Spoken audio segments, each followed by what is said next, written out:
Les deuxièmes journées de l'administration agricole délocalisée ont eu lieu ce samedi matin à Odiéné dans le nord du pays. D'autant qu'hier, c'était l'étape de Touba où la question de la filière soja a été débattue. Le Premier ministre s'est rendu sur place. Noël Niagno. Touba, capitale de la région du Bafing dans le nord-ouest de la Côte d'Ivoire et à plus de 600 km d'Abidjan, la capitale économique. Mobilisation des grands jours.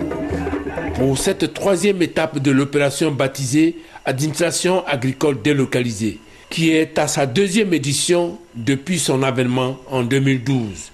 Une opération instituée pour réconcilier la réflexion avec les réalités du terrain. On est dans un département dont la finalité est le terrain. C'est quand même l'agriculture. L'agriculture ne se fait pas dans les bureaux. Tout ce qui se fait dans le bureau doit se traduire par un résultat sur le terrain.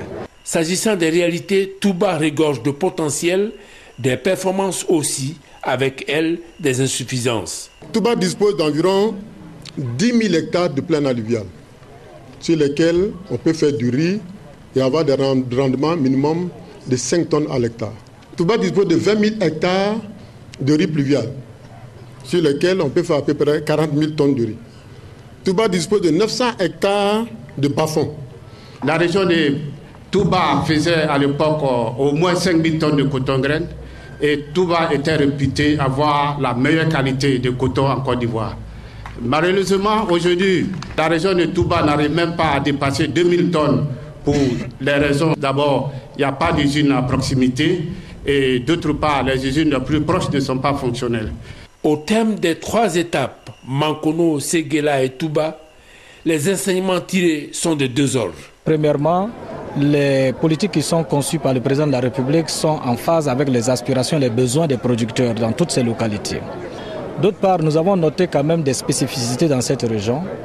Nous avons le problème de la CIDT, nous avons le problème du projet soja, nous avons le problème surtout des conflits entre éleveurs et agriculteurs.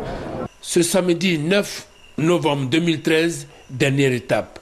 Invité Daniel Cameron-Duncan, Premier ministre de Côte d'Ivoire, avec comme activité phare les visites des stands et le lancement du projet de production de riz à grande échelle.